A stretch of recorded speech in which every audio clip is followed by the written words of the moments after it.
Hello, good morning, good afternoon, good evening. My name is Dan Lowe, and I'm the founder of World Education. It's a management training organization created in 1993. And today I'm going to talk to you about Psy-Covid-20. It's a term we invented. It's a psychological virus that triggers fear of the COVID-19. Now, this Psy-Covid-20 has been terrorizing the world, the entire world. In fact, each time we feel anxious, we feel fearful or even depressed, we are being hit by this psychological virus, Psy-Covid-20. Now, how do we stop it? How do we stop this? Is it possible to stop this fear? Yes, it is. So today I'm going to share with you just two videos taken from my YouTube videos that was created last year. And in this videos, it will show you how to shut your brain off. Each time you feel fearful, you just shut your brain off and the fear will just evaporate. So this might seem kind of difficult to believe, but try it. You'll get the facts immediately. So the next, in fact, there are two videos. The first video is shut your brain out. The second video is to install a psychological firewall. And this will help you stop all other attacks, psychological attacks on your brain. So even a 7-year-old can use this or put this into practice. So it just needs practice. 3 minutes a day is all it needed to get results.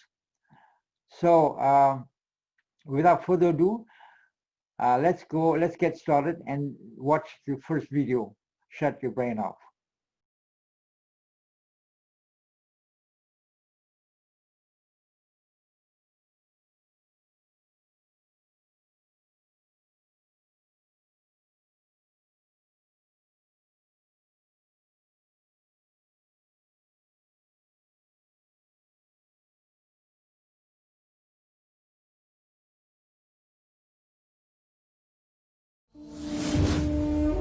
Shut your brain off for 60 seconds.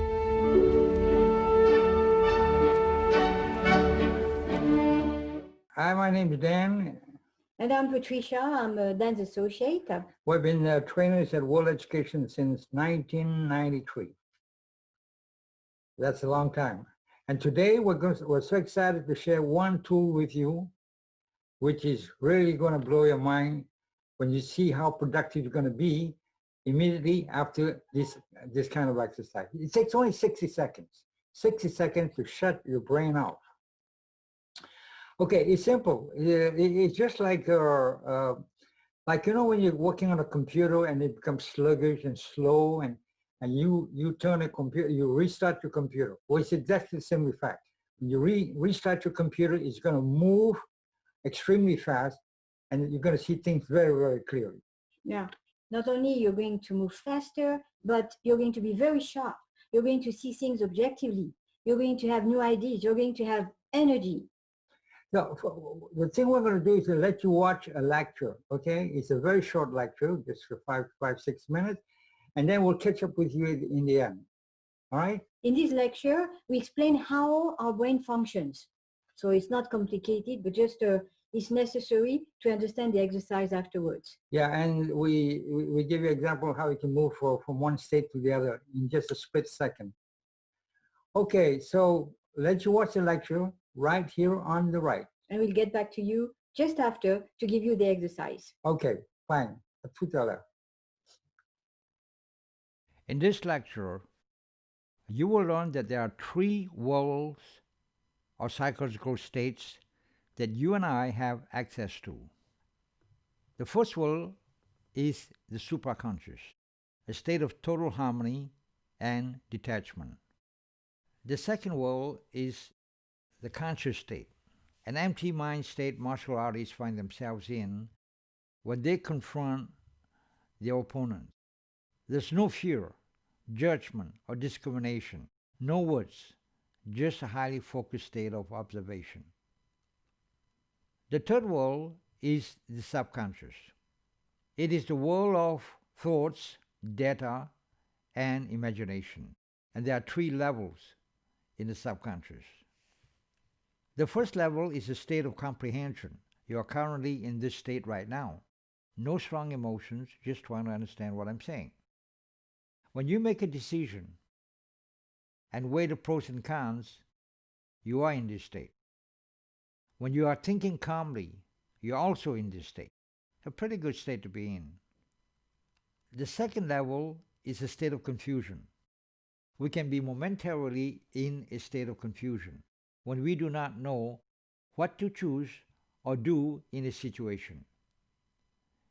If we are late, for instance, and trying to catch a train, not knowing on which platform the train leaves, people can also be in this state for longer periods of time.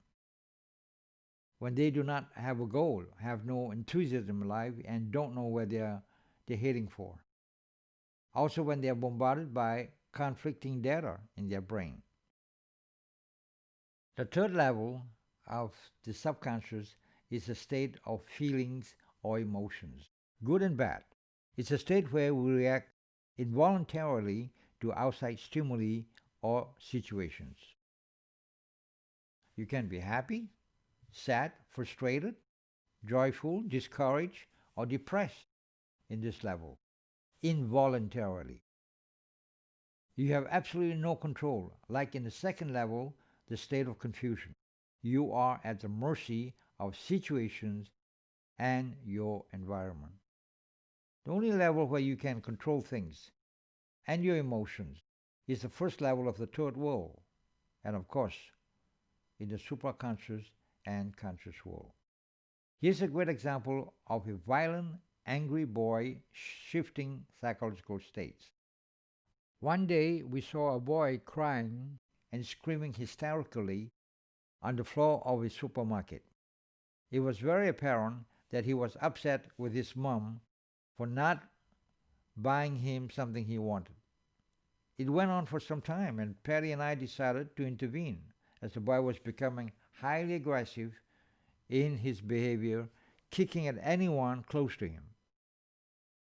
I took out a €1 coin and began tossing it in the air in front of him.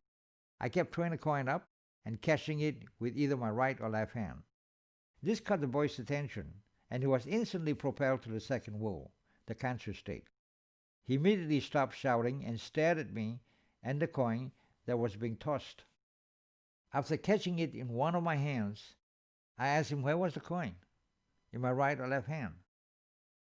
To decide, he found himself moving from the conscious to the state of comprehension on the first level of the third world, and said that the coin was there. I then opened my right hand, but it was empty. This threw him in a state of confusion, as the coin was in my left hand.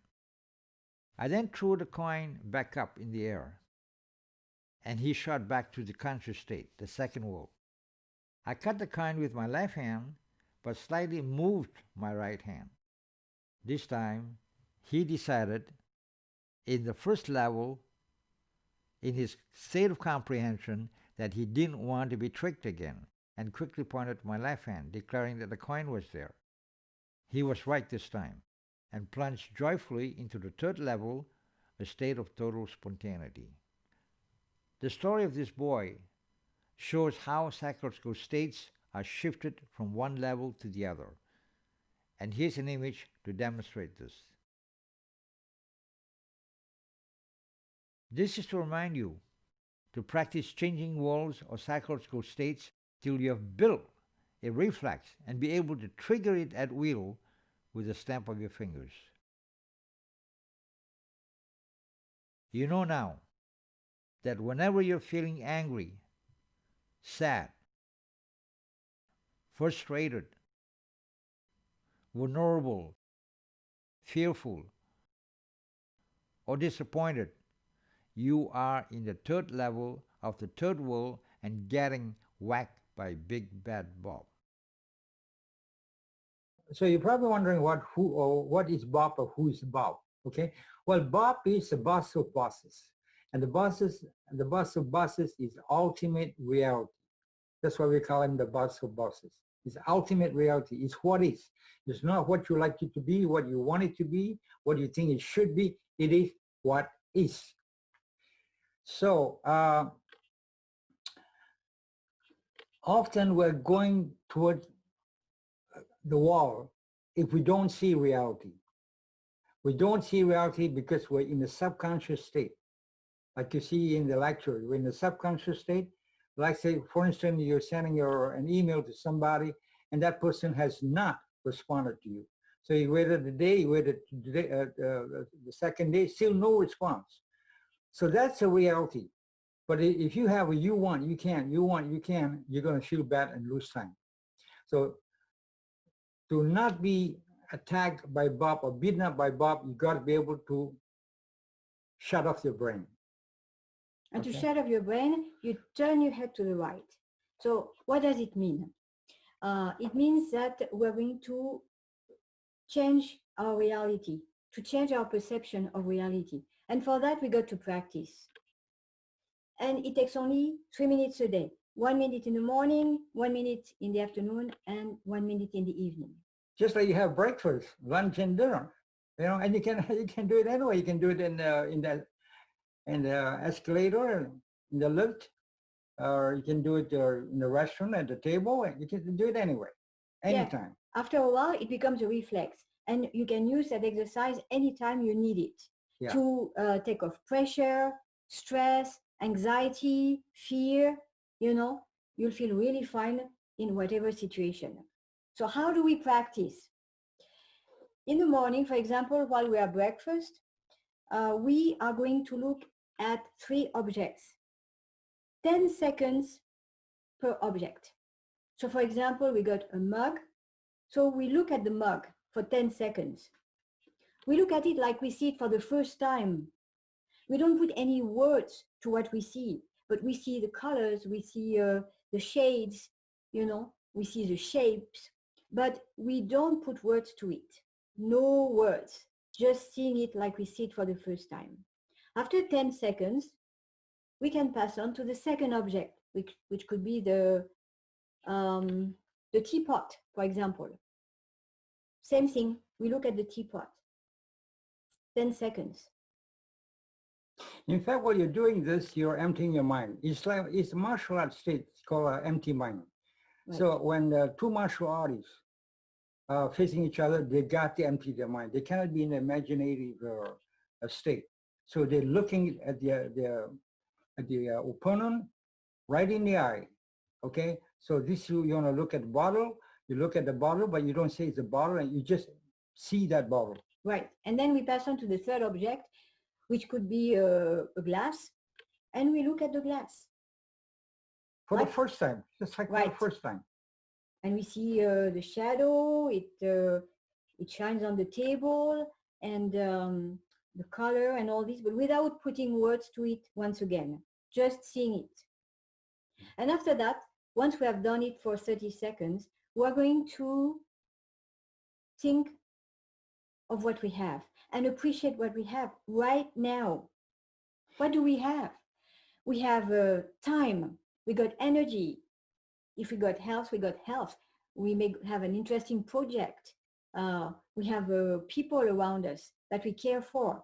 So we think of all we have and we appreciate what we have and what we can do with what we have. Can you imagine what we can do with time and energy? Yeah, you see, you're from a conscious state, empty mind. Then you go down to the subconscious state, the 3rd level, but first of all, of the 3rd level, the state of comprehension. So you realize that, boy, I got time, I got energy. What can I do? I'm rich. I got time and energy. I can transform all this into material things or into anything I want. Now, I just want to correct. That meant the first level of the 3rd world. Right, first level of the 3rd world. Yeah.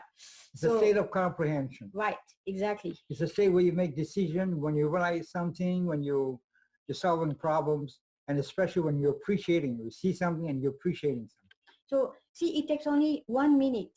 And after that, you're going to see how you feel. Normally, you feel good. You feel relieved, you know, and you feel eager to start your day. And we're going to do the same thing at lunchtime, for example, just 1 minute. Same thing, 30 seconds, 3 objects. We can also choose one object and do it for 30 seconds on one object. But sometimes it's too long for some people not to think for 30 seconds. That's what we said, 10 seconds per object, and we move to the other object. Yeah. And we do it in the evening.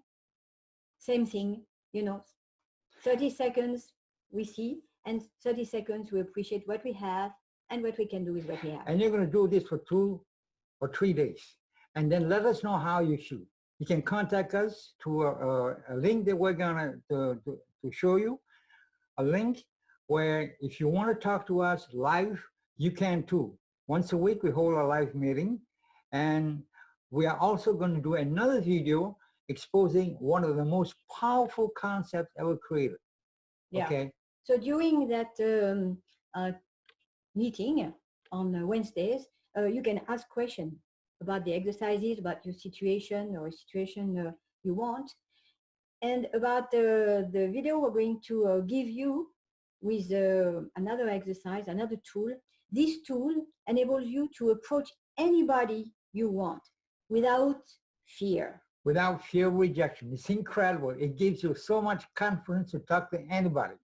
Yeah. Anywhere, anytime.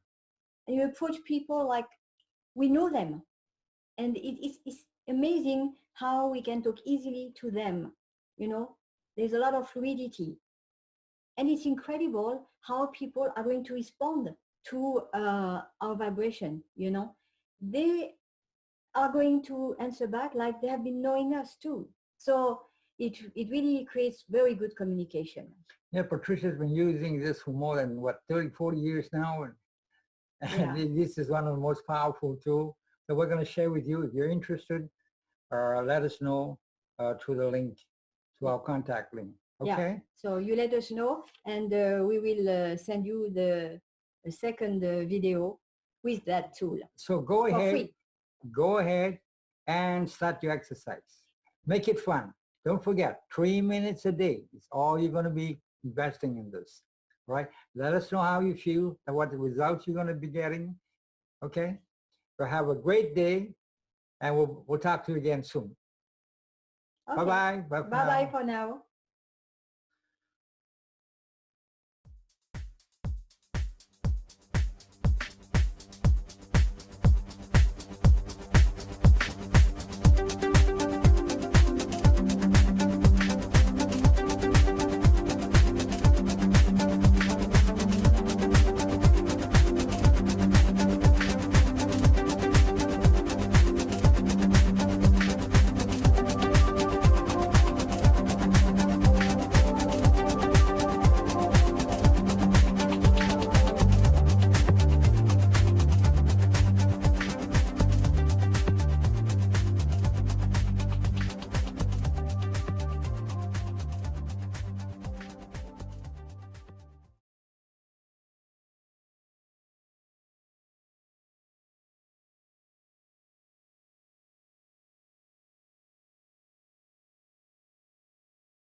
Hello, my name is Dan Lowe.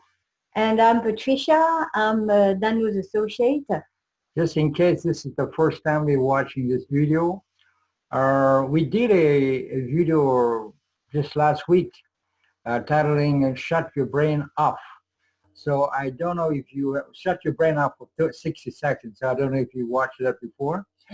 If not, I suggest that you can go and watch the video on either on our YouTube page or on our Facebook page. Okay. And by the way, we have been working together since 1993. and we are a training organization. Yes, Patricia and I have been together for quite some time now. So it started off with my first intensive research, which took three years to find out why when there are two groups of people, both with the same talent and motivation, one group systematically outperformed the other. And from then on, we created webinars to train people how to be more effective, how to maximize their potential. Okay, today we're going to talk about a firewall. If you saw the image of the page, there's a man whose head is bowed down. He looks like he's got some problems. He's depressed, whatever. It's simply because he's not protected by a psychological firewall. All right.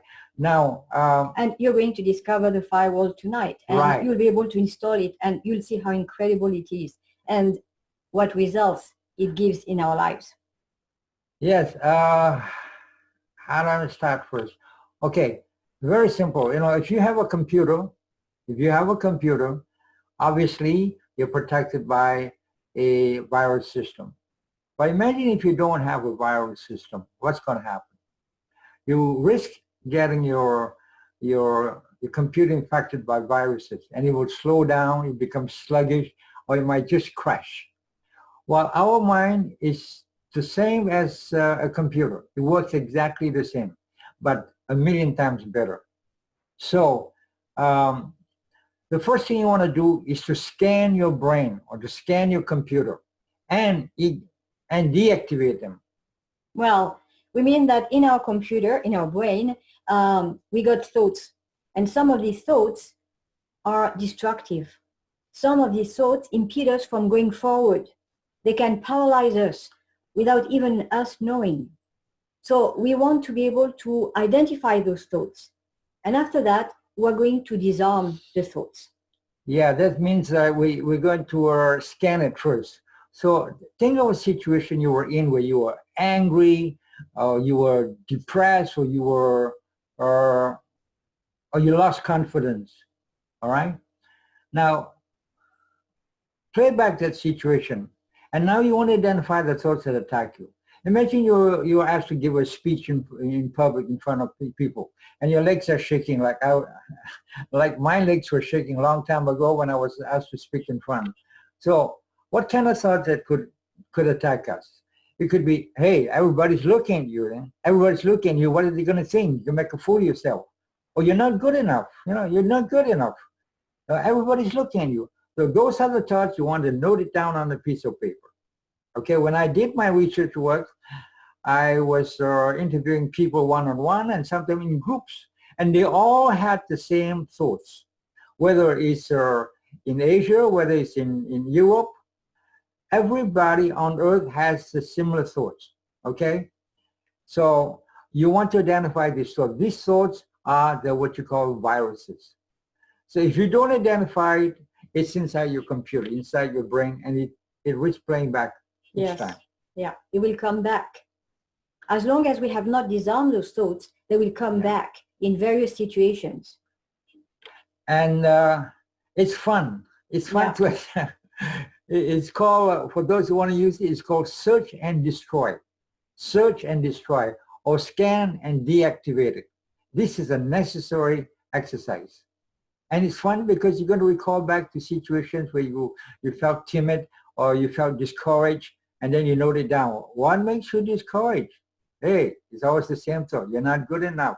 What are people going to think? Or what's going to happen? You're going to lose. What's going to happen? You're going to lose. And we're going to, if we do it in writing, we're going to note down the emotions that are going with it, with the thoughts. Okay. Because behind each thought, there are emotions. And behind every emotion, there is a thought. Right. You can be honest with yourself. Nobody's going to look over your shoulder and say, hey, you got that thought? No. Do it quietly in a room and just go through all the situations where you were attacked by those thoughts. Even CEOs are attacked by thoughts. Anybody on earth here is attacked by thoughts. Yeah, and there is a bunch of thoughts which we call the gang of four. Right. You know, and it's you want, you can't, what's going to happen, you're going to lose. Yes. And those thoughts are recurrent. In some given situations, we may be attacked by those thoughts. So we really want to reason with those thoughts. That's how we disarm them. We reason with the thoughts, asking ourselves questions. Why do you think so? What makes you think so? How did you come to that conclusion? How come you can be so sure about what's going to happen? You know, after all, we don't know what's going to happen in the future. Nobody knows for sure. You know, we just imagine. And if we imagine the worst case scenario, then, and we live it right now, it's just imagination. It's not reality. Reality may be totally different. We don't have all the data to come to the conclusion now, see? So we reason with the thoughts. And I've done it.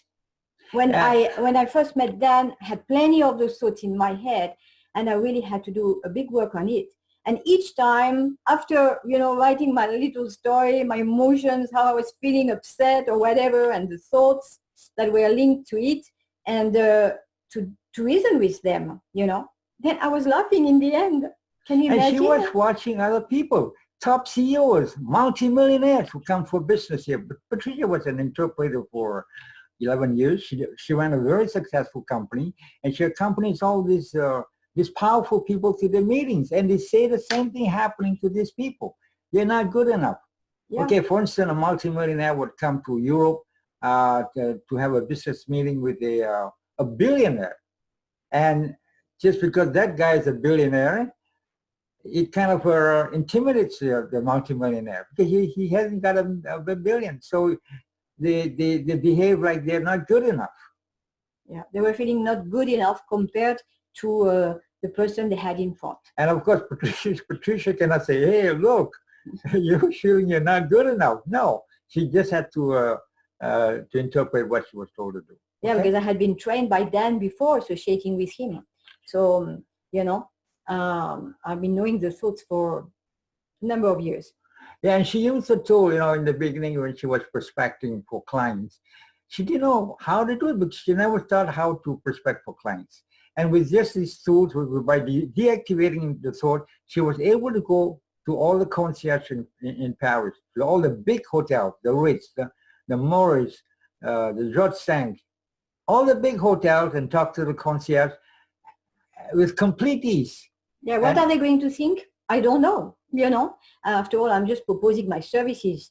You know? And they would come up and show, look, you're an interpreter, look at the list. We have all these people here, you know. And we cannot call you. And Patricia gives them a big smile and then goes back 3 weeks later. Say, hey, hello, I'm here. And eventually they call her to hire her. So see, it was fun because she was able to deactivate those thoughts that was kind of causing a lot of people anxiety or fear. Or despair, you know. Yeah. So it's very simple. Just think of a situation whereby you felt uneasy, or that you were worried, or you were angry, or you were mad at something. Often when you're mad at something, it's because they should, he should, you shouldn't have this attacking our brain. Okay? So you note it down and then you reason with it. You reason with the thoughts objectively. The objective in your mind is not to destroy the thought, though it's going to be the result. But the objective is to reason objectively, to be objective. And when you are objective with the thoughts, you're going to see that they have no foundation, no solid foundation. Therefore, they're going to diminish in intensity. They may come back a second time or a third time, but they will be less strong. And in the end, some of the thoughts are just going to disappear. You know, and you're going to be at ease in situations, you know, at ease with people, at ease with some events happening, and you can even provoke things. There are two categories of thoughts. We call them monkeys and gorillas. The gorillas are the real heavyweight one. You know, when they attack you, bang, and you feel bad for a long time, and you can feel a very strong emotion. And then there are monkey thoughts, like, hey, say something, don't say something. Do something. Yeah, don't just stand there like an idiot. Say something, and you feel uneasy. How many of you have been got into a lift live and you're confronted with a stranger and you felt uneasy. Well, I had that thousands of times, you know, or even during dinner when everybody stopped talking, there was silence. And I'm the idiot who came up and broke the silence, because inside there, the little monkey say, hey, Dan, hey, say something. Come on, say something, do something. You know, I was not able to handle silence. Well, I want to say that it's okay to talk or to break the silence if you feel like it. But if you feel obliged to talk and you say anything that comes to your head, you know, and you feel at ease, then it means you've been attacked by the thoughts. Okay. So you know how to do it now, how to scan your brain, how to deactivate them now. And next thing you need to do is to install a firewall. And that's a great tool. Right. I can tell you, I've been using it, and it's my darling. And with this firewall, absolutely, you eliminate all fear. Fear of what people are going to think, fear of rejection, fear of failure, fear of any kind of fear. All right? Because you got a firewall that protects your brain. It protects all the monkeys and the gorillas from attacking us. Okay? It's really foolproof. And they can, you can have a 24/7 protection if you do it well. And this is how you're going to do it. So the concept is called weeweenoo. It stands for yes, yes, and no. And you got to apply the 3 elements to for the tool to function. Right. Yeah. 3 elements: yes, yes, and no. And we're going to explain to you what the first yes is. The first yes stands for yes, you are important. You're important as a human being. Okay? You're not important because you have some fancy car, you're driving around fancy car, you live in a fancy neighborhood. No, that's what society kind of leads us to think. Right. So if you got money, you got a beautiful home, you got a nice job, you got a position, you got recognition, you're important. No, not that. Not in what we're teaching here. You're important the way you are. Yeah, because if you had all these and you lost all these, you know, these things, would you be important still, or wouldn't you be important? Yeah. You're important even if you're not contributing to anything. You're not being useful. You're still important. I'm going to give you a couple of examples. Take, for example, an empty chair.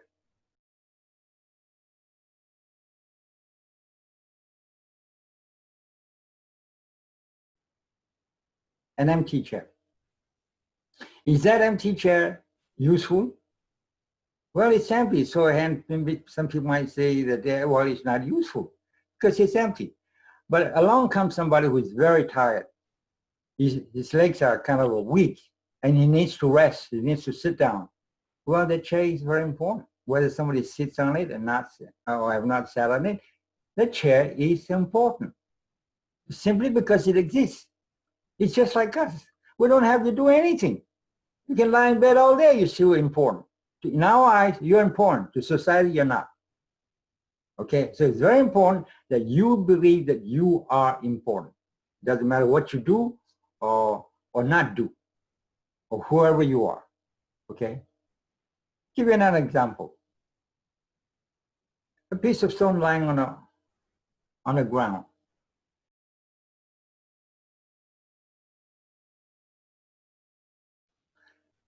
Is that piece of stone important? Boy, you bet it's very important. If for any reason one day you're chased by a ferocious animal who's going to rip you apart, well, that piece of stone is all your security. You can pick it up, hold it in your hand. It's all you got. All the confidence is in that piece of stone because you can defend yourself. Right? A few minutes ago, you see the piece of stone and you say, well, what's this piece of stone lying there? Okay, you don't even think about it. But that piece of stone lying there exists, hence it's important. All right? So, I'm going to give you another example, how society treats people. I got a client who's the CEO of a multinational. And he had some great kids, except one, whom he considered a black sheep. Well, this son, he loves to play music. He loves to go out in the street to fight. You know, he doesn't care about money. He doesn't care about getting a career. He does what he wants. And what he wants is to play music and meet people in the street. And he often gets into a fight just for that reason. So the father disowned him. His father is ashamed of him. You know, he said, how did I manage to raise a son like that? Yes, it's a disgrace to the family.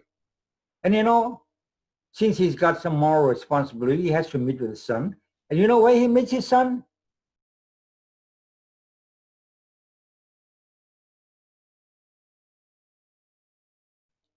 In a parking lot, in a public parking lot. He's ashamed to be seen with him. All right? He's ashamed to be seen with him. And one day he had a meeting with the son in the parking lot. And the daddy, he was attacked by 4 guys in masks. He was beaten up with sticks, he was robbed. They were really going to kill him because he was viciously attacked. And who comes along? His son. His son was late. He had a meeting with the daddy, but he was late. And he came with his guitar and he went after the 4 guys. He really smashed the 4 guys with his guitar. And he saved his father's life. Right. And you know what happened? 3 weeks later, he invited his son to meet with the members of the board. And you know how he introduced his son? Say, hey guys, I want you to meet my hero. It's the first time he was proud to introduce his son to the members of the board. He said, here's my hero. He saved my life. That changed his attitude vis-a-vis his son. Okay? He has respect for his son now.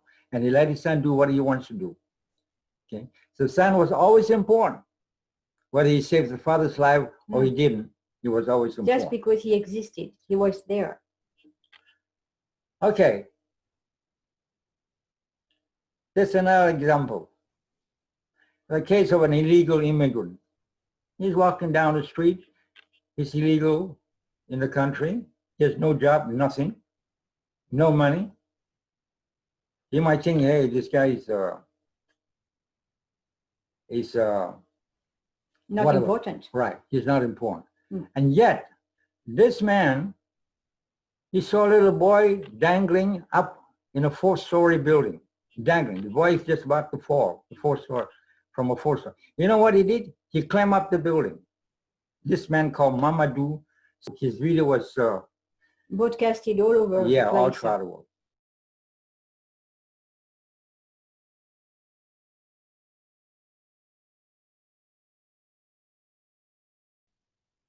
He was risking his life to save the little boy's life. And he did it just because it's natural for him. He went up to 4 stories, risking his life, and saved that little boy. Is that man, that illegal immigrant, important? He is very important. Whether he saved the boy, he didn't save the boy. He has always been important. But society is not going to see you that way. Because society is going to think that you're important if you're driving a nice car, you're well dressed, and so on. And by the way, this man afterwards received papers and was given a medal by the government, by the French government, because it happened in France. But you see, he was important, and yet we wouldn't consider him as important. So it gives us another vision of people. People are important because they exist, you know.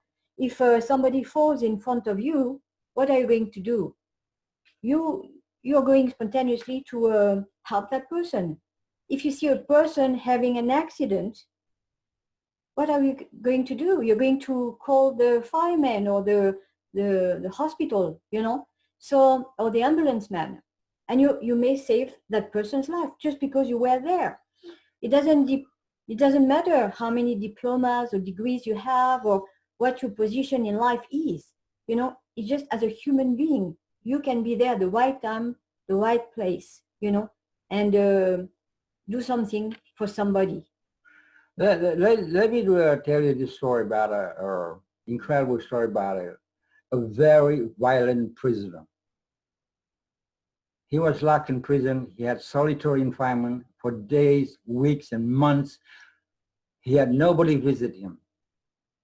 This man is violent, yes. And that's why he was isolated. And nobody ever visited him for months. And one day,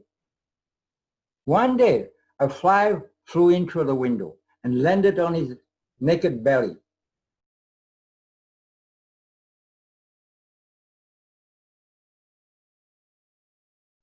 Did he kill it?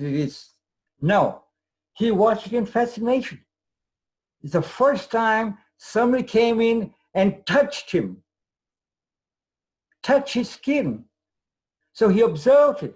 He observed it for minutes and hours. He was following the fly all through in the cell. He didn't harm the fly. He was so happy he had a fly who came to visit him. Now when it really choked me. This prisoner was, the way he was speaking about this fly, he had a lot of emotion. I can carry that emotion because I could be that prisoner. Nobody touched that prisoner. And there's a fly that landed on him. And ever since he got out of prison, he wouldn't harm a fly. Mm. He wouldn't harm any animal. So that fly was very important. Very, very important. It gave comfort to that lone prisoner. That's another example. I mean, there are lots and lots of examples of people who are really important, but society has brainwashed them, brainwashed us into thinking that they're not important. So these are just a few examples, okay? The yes, you're important. Each time we walk down the street, you're important because there's a smoke coming out from the windowsill. You're the one who can call the fire brigade to save the building, to save the millions of dollars from that's worth in that building, and also to save the people in the building. You're important to shopkeepers. You Right. help them survive in their businesses. We're not aware of it. But when we go into a shop and we buy something, we help the owner of the shop. And we also help all the salespeople there because they are paid because they are clients. And we are one of the clients. If you have a cat or a dog, you're important to the cat and the dog. If you've got a goldfish, you have to feed the goldfish. The goldfish is, you may not speak the same language, but the goldfish, I'm sure, appreciates that you put a piece of bread inside his tank or his bowl. All right. You're important to your kids, if you got kids, to your husband, to your wife, to your friends. You are important to everybody. Yes. You are important to the farmers too, because you buy food that has been transformed but comes from their farms. So you are important to them. And afterwards, you got the second yes. The second yes, other people are important, as equally important as you are, just for the same reasons. Yeah, and just before we talk about the second yes, in society, let's take for instance this man, he wanted to be, he wanted acceptance, he wanted to be a millionaire, and the day he became a millionaire, he joined a club, a millionaires club. But the day he joined a millionaires club, he realized that there were 100 millionaires in there, and he suddenly felt like he was nobody. Because the richest man in there had 100 million, and while they were having lunch, he felt like nothing. Okay? And he was ashamed to be there because out of 100 millionaires, he had just one lousy million. See, he's been taught to play the numbers game. The more you have, the more important you are. And the man, the richest man in that room, the man with 100 million, well, you know what? He felt the same as him. Because you know how he came to that millionaires club? Through the back door. He doesn't want to be seen through the front door. Because up there in that hotel on the 5th floor, there was a billionaires club. He would rather be seen taking the escalator up to the billionaires club. So he felt like a loser too. Even if he's running the millionaires club, he felt like a loser because he's playing the numbers game.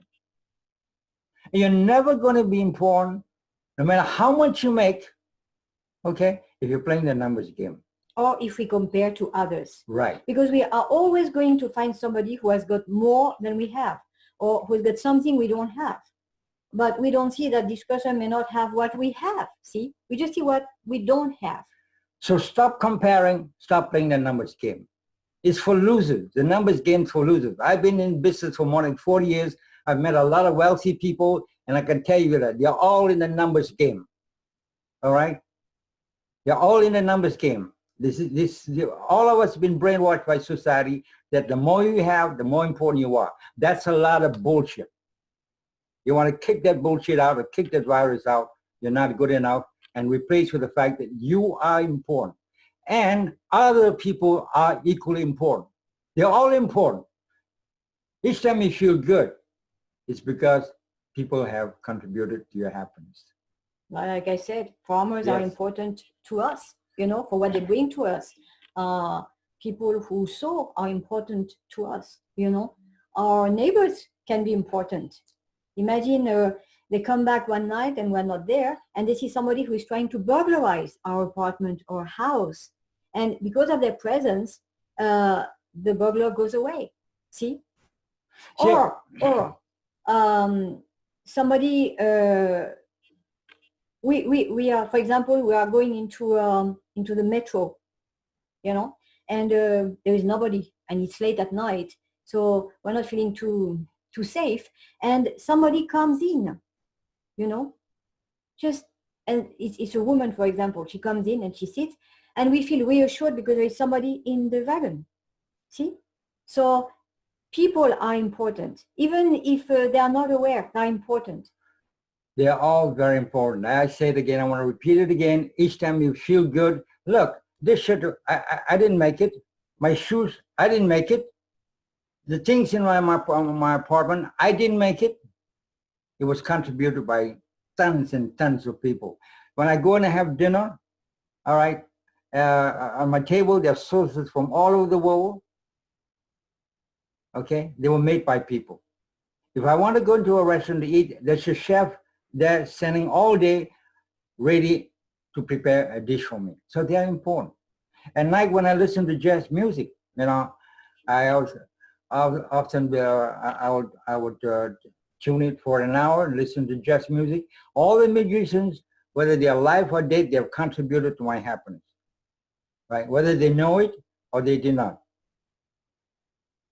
Are you starting to feel how you feel when you have this perception? Yes. So everybody that passes by you, they are important. They are very important. They can save your life, right? When we have this perception, we are more joyful. We have a smile, you know. Just this afternoon, I went shopping, and a woman stopped me and she said, "Oh, you got this smile. Keep this smile. It's good to have a smile in the street." You know, just like that. It's amazing. You know, and I was feeling good, and she was feeling good because she saw me smiling. Yeah. So it's incredible, simple things like that, but they can make your day. Yeah, when you apply this concept, you're untouchable. All right. Those viruses stay away from you. So you are important. Other people are important. I'm going to teach you how you do this, how you practice this. Yeah. All right. So you got we, and you got to make a decision, which is no. This is a very important decision. No. You got to say no. No, you don't want to be liked. That's a decision we got to make. No, what do you want to be liked for? You're already important. It doesn't make sense to want to be liked. And yet, every single day, every single month, we are devising strategies to want to be liked, to want to be accepted. You know how much time we waste? Incredible amount of time that we waste in an activity where we don't need to. We're devising ways to attract people. What do we need to be attracted to? What do we need to attract people for? Well, it doesn't mean we're not going to attract people. It doesn't mean we're not going to be liked by people. But the point is not to do things to be liked by them. Because if we say yes when we want to say no, how are we going to feel? Do we feel good? And do we feel good vis-a-vis that person? No. We may even resent that person to whom we said no. But this person had nothing to do with our resentment. It's because we were not able to say no to her. And why weren't we able to say no to her? Because we want to be liked. Right. Can you imagine? So it's a vicious circle. And we do that plenty of times. And it makes us feel bad. You know, I would say that 90% of your time are wasted to trying to unconsciously please other people. I've seen companies that went down the drain because the CEO is not able to say no. I've just read some very devastating reports of CEOs not being able to say no to the shareholders, okay, to investors. And they let the company down the drain. Big, major companies. So when we decide not to be liked, it doesn't mean that if somebody likes us, well, we're going to push them away. No, it's good to be liked too. No, it's a VIP that's, you know, Sure. It's a VIP liking you. You got to respect that he's a VIP, so you accept what he's offering. Of course. And you know what? When we don't want to be liked, when we don't search to be liked, people like us more. Right. They respect us more. You know, Yes. It's incredible. Have you seen some people who say yes all the time? They are nice to people, and other people, they despise them. Other people, they play with them. Other people are not even grateful. And they in turn don't feel good because they say, well, I'm nice, and how come he or she is like that? But they are nice because they want to be liked. It's just like an exchange. And it shouldn't be, you know? It doesn't mean that sometimes because we have to be tactful in some situations, we are going to say things a certain way that we wouldn't naturally say. But it's because of a strategy in that case. It's not because we want to be liked, you know? So it's totally different. But in our day-to-day life, we don't need to be liked, you know? We just need to be ourselves. And when we're ourselves, we feel good. And when we feel good, it's contagious. Other people feel good, you know? So it's really a virtuous circle. Just an example, when I first lost a front tooth, I accepted it. Why do I need to prove that I got a good set of teeth? Then I lost again the other teeth. I still accepted it. And I can still buy it. Well, we're not advising you to do that, and I'm not, in fact. But just to show you that, okay, we are important as we are, whatever we do, whatever we choose to do, and we don't need to do things to be liked by others. In fact, you know, people, they're going to like us for what we are, not for what we try to be. We force ourselves to be, and we are not.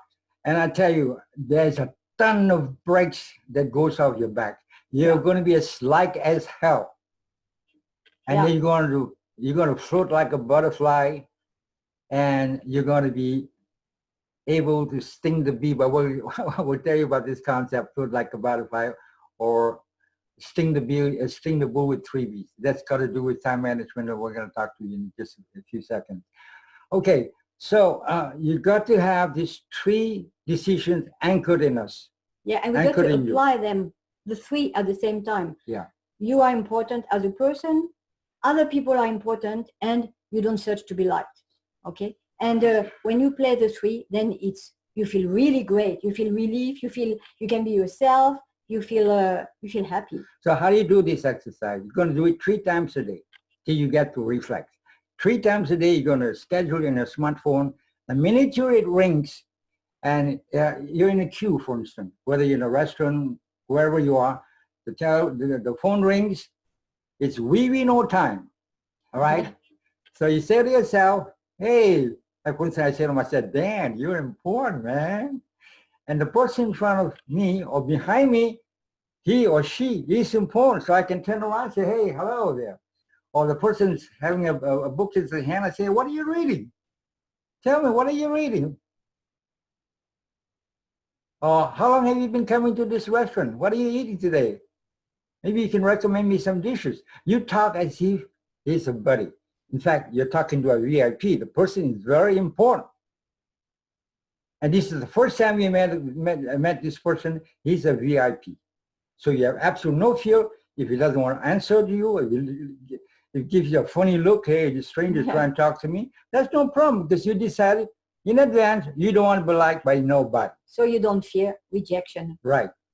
But in fact, when you have this attitude, I can tell you that it hardly ever happens that people reject you. Right. They don't reject you. It's incredible, you know. I've noticed that when we apply that tool, we talk to somebody like we know the person naturally after a while when we've been practicing. And what happens is that the other person talks to you as if she or he has been knowing you too. You know, it's because it's of your like vibration. Two friends are talking. There is absolutely no fear in you, and there is no fear in the other person. There is no hesitation. You know, it's quite incredible. All this because of we know. Yes, yes, no. You can talk to anybody, up, down, sideways, with no fear and fully at ease, fully confident. Patricia, she talks to everybody. Yeah, that's what I admired in them when I met him. You know, when I met him, he could talk to anybody, anywhere in the street. Even in the street, you know, he would feel like talking to somebody, who go to the person. And the amazing thing is that people did not reject him. So I thought it's impossible. How does he do it? So I wanted to find out, and he told me. And it's true that when you apply it, you feel the same, and the same happens to you. Can you imagine? You do that just 3 times a day as an exercise, okay? The thing rings, hey, you're important. You're not more important. You're important. And whoever's in front of you, next to you, is important. If you feel like talking, you just talk.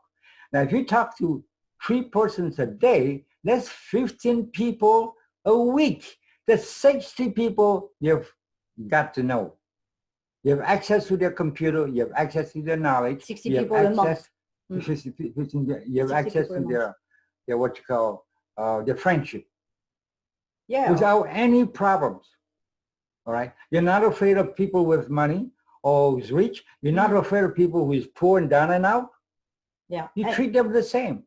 They're all VIPs. And you know, if you got a problem with a neighbor, for example, you just play, yes, I'm important. The neighbor is important, and you don't need to be liked. I don't need to be liked by the neighbor. Just playing that, and then you go and knock on the door and explain the problem, and normally it goes on fine. You know, we don't have anger or whatever. We just go and objectively explain the problem and see how the person could help. See? So it eases up a lot of things. It solves a lot of situations, a lot of problems, and we feel good. And this has been tested over 30, 40 years now from our students. Before they were not, they didn't have the courage to go and knock on the neighbor's door or to complain about something, all right? And now with weeweenoo, if they bought some goods that they're not happy with, they're not fully satisfied, they go back to the saleswoman and say, listen, I want a refund. This thing is not working. And if the salesperson kicked up a fuss and didn't want a refund, this person would go up to see the general manager, all the way up to the top. Say, can I have a refund, please? Because I'm not satisfied. They have the courage, they have the confidence to do this. Whereas in the past, they would just abandon. They would just abandon, and they would feel bad. They would feel resentment. And then they would blame it on the people. Yeah. Okay. So when you hear somebody criticizing some other person, okay, simply because it's easier to criticize, and simply they don't have a good attitude towards the person they're criticizing. All right. I'll give you this very powerful example of one of our clients who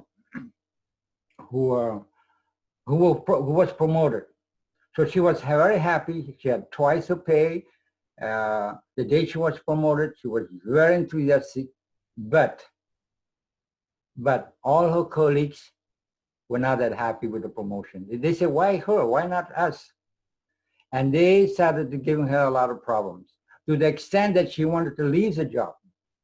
So one night she came to our meeting, our Friday night meeting, and I said, why where's your weeweenoo?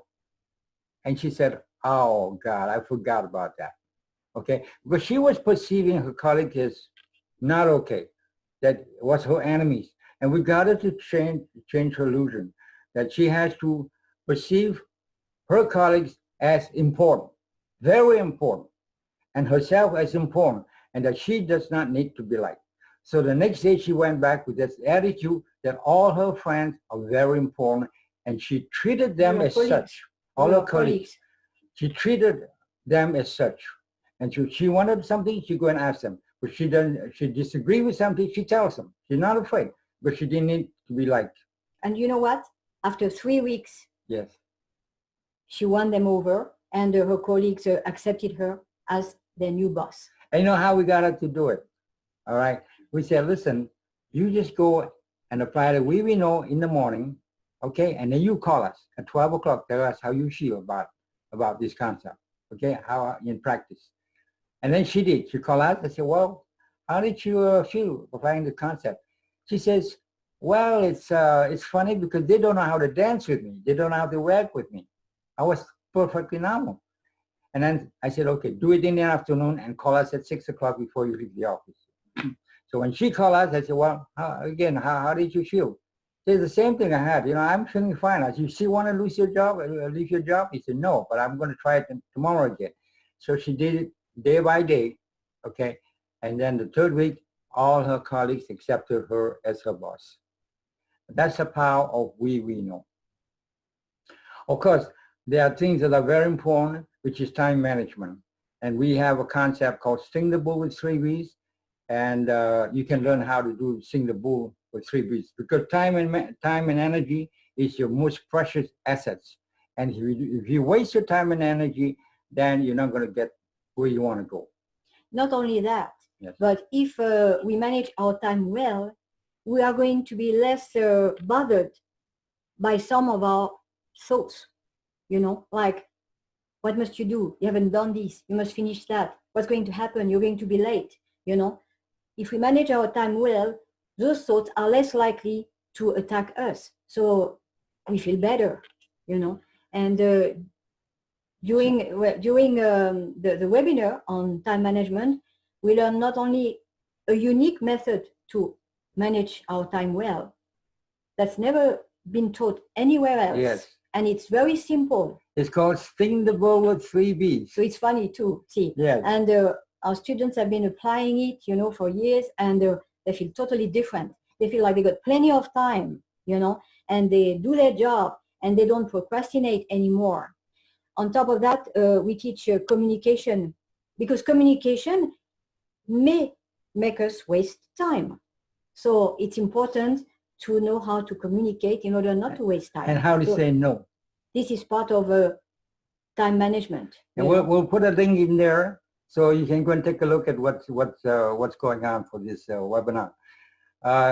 Just before we leave you, let me remind you that I was explaining this concept at a conference for more than 100 ambassadors at the UNESCO.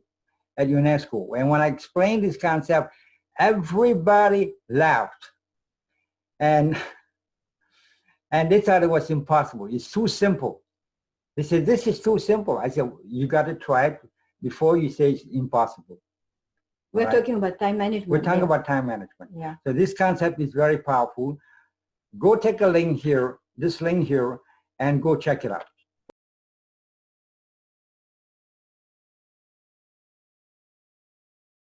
By the way, they were convinced in the end. Oh yeah, they were. Just like plenty of other people were convinced that it works. When they try it, it works. It's a question of getting the time ratio right and getting your priorities right. And once you have that right, you know, every day is just like a vacation. It's really true. Every day is like a vacation. Yeah. And when I first introduced this to Patricia, she says, well, you know, you went on and you had some problems understanding because it was too simple. And then when I sat down to find out what our priorities are right, when she got her priorities are right, then absolutely, she has absolutely no problem in managing her time. And so in that webinar, we also learn how to identify our real priorities. Right. This is very important. It's important, yes. So you can go and take a look at the link and find out more. And to sum it up, right. I just have just a few slides that we're going to play. Okay, just to remind you of what we just talked about. And this is going to be this video is going to be uploaded to YouTube and also to Facebook, my Facebook page. So feel free to share it if you think it's going to help. It's going to help somebody. Okay, and we want to thank you all for responding to our first video, which is shut your brain off in 60 seconds. And if you have not watched it, then go and watch it. Because with this tool, weeweenoo, and with the tool we explained in the first video, we are already all set for a very good life. Right. So have a great time wherever you are. Take care of yourself, and we'll see you again. Okay? Yes. So have a good day or good evening, and good weeweenoo. Yeah. So say bye-bye for you for the time being. Bye. Bye.